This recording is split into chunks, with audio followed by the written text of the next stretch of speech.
La Fédération du Parti socialiste de Côte-d'Or, présidée par Michel Neugnot, et le comité de soutien en Côte-d'Or à Ségolène-Royal, coprésidé par François Rebsamen et François Patria, organisent dans le cadre de la campagne participative de Ségolène-Royal une série de débats afin de donner la parole aux citoyens. 4 thèmes ont été choisis par la candidate socialiste.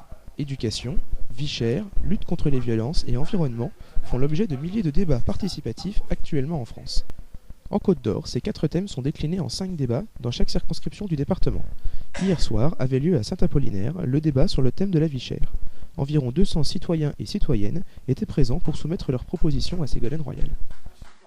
Qui mieux que les citoyens pour entendre ce que les gens ont envie de dire, qui mieux que vous pouvez dire ce que vous ressentez, quels sont vos problèmes, quels sont vos soucis, quelles sont les pistes de solutions que vous pouvez donner, parce que vous avez forcément des idées.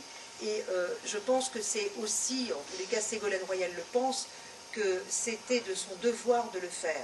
Enfin, elle donne la parole à des citoyens que l'on n'a pas écoutés jusqu'ici.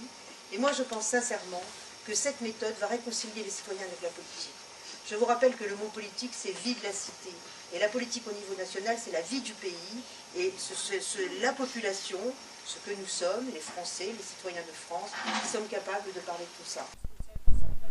Les problèmes liés au logement, au pouvoir d'achat, au crédit à la consommation, au salaire, à l'emploi ou au SMIC par exemple, ont été abordés durant le débat. De nombreux citoyens, qu'ils soient étudiants, salariés dans le privé ou dans le public, retraités, ont ainsi participé et amené de nombreuses propositions. Le fruit de ce débat sera rapporté par la Fédération du Parti socialiste de Côte-d'Or à Ségolène-Royal afin qu'elle puisse établir son programme présidentiel. Ce type d'initiative montre que le programme de Ségolène-Royal se fabrique avec l'ensemble des Français et non avec la puissance médiatique et les moyens de l'État qu'utilise son principal adversaire. Les débats participatifs sont riches, on a un excellent matériel qui nous est communiqué pour permettre de les réaliser.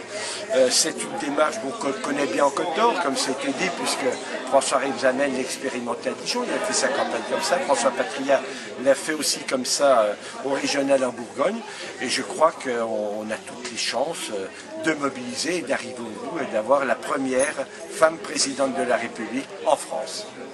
C'est qu'elle a une approche nouvelle de la politique, qu'elle est à l'écoute de ses partenaires de gauche. Elle est à l'écoute de son parti évidemment, dans lequel elle a une position un peu particulière, et puis elle a su faire l'union autour d'elle, des radicaux près de haut, du MRC par la suite, et puis les autres vont s'agréger. Je pense qu'elle insuffle une méthode nouvelle, et puis avec des hommes nouveaux aussi. On est à une phase de transition qu'elle incarne très bien, et moi je pense que c'est un moment vraiment important parce que celui ou celle qui va gagner cette année va peser sur la vie politique de manière très forte pendant 10 ans. Si jamais c'était pas elle, l'autre aussi pèsera pendant 10 ans. Donc il vaut mieux pas faire le bon choix tout de suite et ne pas faire le mauvais choix.